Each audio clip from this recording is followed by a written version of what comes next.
Hi, I'm State Representative Ryan Mackenzie, and welcome to another episode of Legislative Report. Today we're at the Pennsylvania Farm Show. It's the 100th anniversary of the Farm Show here in Harrisburg, Pennsylvania, and we're going to do a lot of interesting things. We're going to be seeing a dairy showmanship competition, in an interview with Secretary Russell Redding from the Department of Agriculture, visit in Vista Farms in their booth, and do a lot more. So stay tuned for another episode of Legislative Report.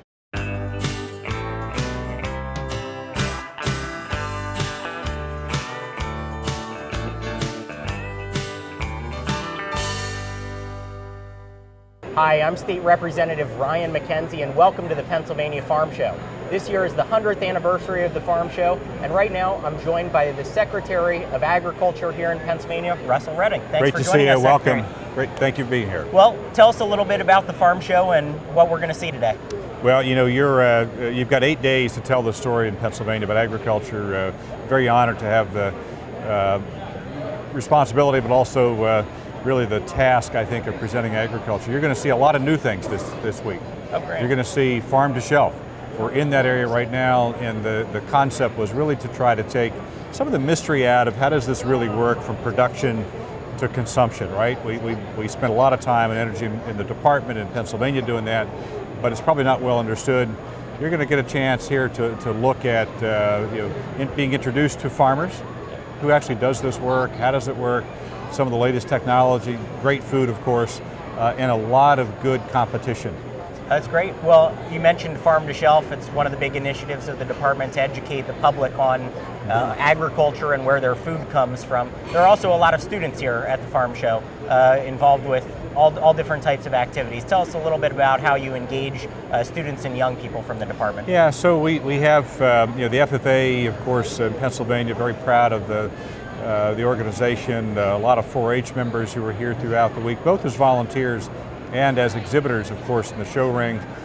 Put an emphasis on looking at the careers in agriculture, both preparing for that as in middle school and high school, but also looking at the real pathways for somebody interested in food and agriculture. And again, trying to present that, engage people, let's talk about it. How does someone who has an interest in food and agriculture beyond the 8 days of Farm Show, if they want to study that in school or post-secondary, how do you do that? So a lot of emphasis on that this week. Great. And you mentioned the industry, the agriculture industry. It's our largest industry here in Pennsylvania, dairy being the biggest segment of that. Tell us a little bit about the dairy industry here in Pennsylvania. Yeah, so it's our largest segment of production agriculture. 7,500 farms in Pennsylvania. You've got a lot of those in Berks and Lehigh counties. You know, you have a lot of consumers in that area as well. But those folks, you represent 2.5 to 3 million acres of land. Wow. So you think about the stewardship, environmental stewardship that they are entrusted with. Yep. Great products. Half of that, about 10% of that is actually exported to around the world.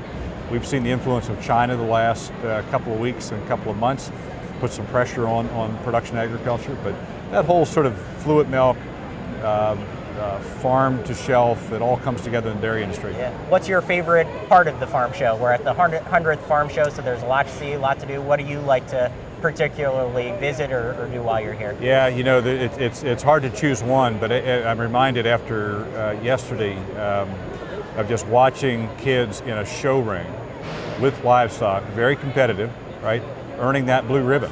And I think it's nothing that says sort of the county fairs that we enjoy in Pennsylvania or Farm Show more than a competitive show ring. Sure, well, that's great.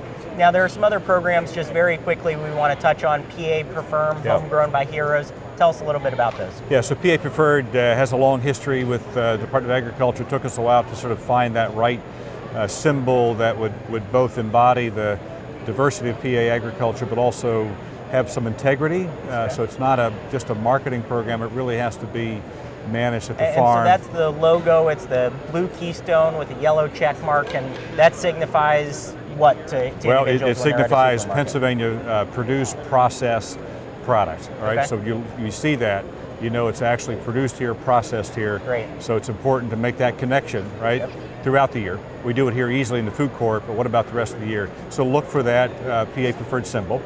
The Homegrown by Heroes is a new initiative, national campaign that really works with veterans who are in agriculture to direct market their product. Oh, so great. we've paired the PA Preferred with the Homegrown by Heroes, put them together. Yep. First time this year, third state to do this in the country. Oh, good. And really has been well received. You're connecting two great things, right? The recognition of PA product, but also these are veteran produced products. So great thanks. That's fantastic. Well, again, I want to thank you for everything that you do at the department and also your work here at the farm show. How many people are you expecting to come through this year? It'll be north of 500,000 people. 500,000. Wow, you know, that's great. And the weekend, if that's any indication, we'll well exceed that. So, yeah, fantastic. Looking forward to it. Big time here in the farm show. So, do want to thank you for taking a moment to speak with us, and hopefully everybody's going to get out either this year, and if not, certainly next year to visit the farm show. Yeah, we'll want to see them. Thanks for all your leadership and legislation. Thank you very much, Secretary. Great to see you. We're here at the booth of Invista Farms. I'm joined by Randy McKillop, the Chief Marketing Officer. Thanks for joining us, Randy. Thank you very much. I appreciate time coming here today. Well, this seems like a really innovative and interesting company that you have here. So why don't you just start by telling us a little bit about what you do? Sure. This is Invista Farms, and Invista Farms is urban farming. So it's an initiative of bringing fresh produce, safe and secure environment with not only fish and tilapia, but as well as fresh produce. Great. And so what types of produce are we talking about? Talking about any type of fresh vegetables, any type of produce, any type of spices, anything that is involved that we can grow in large quantities when we want to grow on a commercial scale. And then we also include the naturalization of bringing in the fish as the fertilizer for the plants. Okay, so this is obviously a very unique setup, something that you guys have pioneered here, it seems. You have the fish and the... What's the process? What we do, very simply to put it, is that we feed the fish. Yep. The fish feed the plants clean the water is returned then back to the tank. Okay. And it's a closed loop system, but we keep them separate, so we're actually just using the best of nature in a controlled environment. Okay, great. And then in this setup here, these are LED lights? These are LED lights from a company that we work with, Independence LED. Okay. And Independence LED is a lighting company that you have the red and the blue spectrums, and the red and the blue and the white spectrums are the lighting within the spectrum that the plants flourish on to get their nutrient value. They also have the system set up where we can actually simulate moonlight. Wow. So we actually keep the facility on 24/7, and we go from grow light to moonlight. Okay, and now I've heard that what are we looking at here? This is basil? Sweet basil. Okay. So I'm going to give you a sample here. So this is sweet basil that has been grown here on the facility. All right. And if you take that right there, you'll be able to not only get a smell of the aroma, absolutely, but you'll get the taste, but it's very hydrated. So it's a very moist spice. Absolutely. And it's naturally grown, natural through the system. We can grow the basil in under 30 days. So in a traditional facility, as one of our facilities, we can actually raise basil about 12 times a year. 12 times a year. Okay. We can get a yield from it. All right, well that's fantastic. Now you're also involved in some STEM education? Absolutely, STEM education and STEM programs with students. So we get them from elementary school through middle school through high school. The involvement and the interest is to get them capable to not only understand farming, but the way the ecosystems work, the way the systems work, and get them into lighting of new direction and new systems of farming that will help them in the future. Okay, that's fantastic. And also you do work with veterans, isn't that correct? That's as well. We work well with veterans. And in veterans, what we do there with veterans is we have programs, again, working with students, working with children to explain the industry.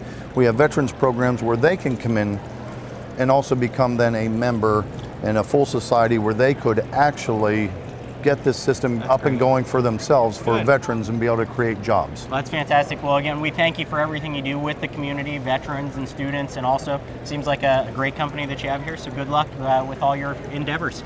Absolutely. Right. And what we'd love to do is be able to bring this to your area and be able to build a farm for you. That'd be fantastic. We'll work with veterans and we'll get students involved with it. All right. Greatly appreciate it. Thanks so much for your time. Appreciate your time. We're here at the booth for the Pennsylvania Hardwoods Development Council, and right now I have with me Wayne Bender, who is the Acting Executive Director. Thanks for joining us, Wayne. Thank you, and thank you for your work that you do for us. Absolutely. Well, what we want to do is we want to get an update on the spotted lanternfly. Last year when we were here at the farm show, we talked about this invasive species, and it's a year later. What's the update? The update is that the spotted lanternfly, the first outbreak anywhere in North America of this insect, was found in Berks County, in the eastern portion of that county. It was located just in 5 townships.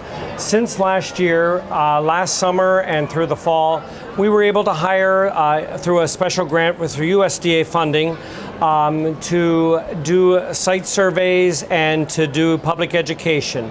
And we're really proud to say that we had a really great response from your constituents there in Berks County. And unfortunately, we did find it in other communities. We did half expect that to happen because last year when we found it for the first time, it was late in the season somewhat, and we were just getting out there didn't have a lot of boots on the ground, if you will, to locate it. Sure. But because of the response of the public learning about it and reporting, we have found that it did expand this past year. But because of those volunteers that we had there doing ratification efforts and the cooperative efforts of the constituents and the citizens in that area, we are still optimistic that we are going to be able to eradicate this insect. Great. We still need the cooperation. Yep. And now the spotted lanternfly, again, it's an invasive species. You have some examples of it here. Right. So what are the distinctive characteristics? If somebody sees something like this, how would they know it's a spotted lanternfly? Well, most importantly, while it looks like a butterfly, it's actually a grasshopper. Oh, okay. It's a leaf hopper, if we would say. And so you're going to see it more so with its leaves or its wings closed. Okay. But more importantly, you're going to see the egg masses. And here's an egg mass on the side. I also have one on the video or on the monitor that maybe shows a little bit better. This is the egg mass after it's been first laid, which is done in August, September, I believe, and it will look like a smear of cement, a grayish color. But as it matures, that egg mass is going to get sort of rough, and those are actually the nymphs or the small insects starting to form. Mm-hmm. If you find any egg masses on anything, anything that's been sitting outside, it could be your lawn furniture, it could be your car tires, it could be anything that's been sitting outside. Okay. If you see the egg mass, we simply want you to scrape that egg mass, destroying everything that's there. Okay. And so we're asking the citizens of the infected areas to inspect every time for those egg masses and to destroy them.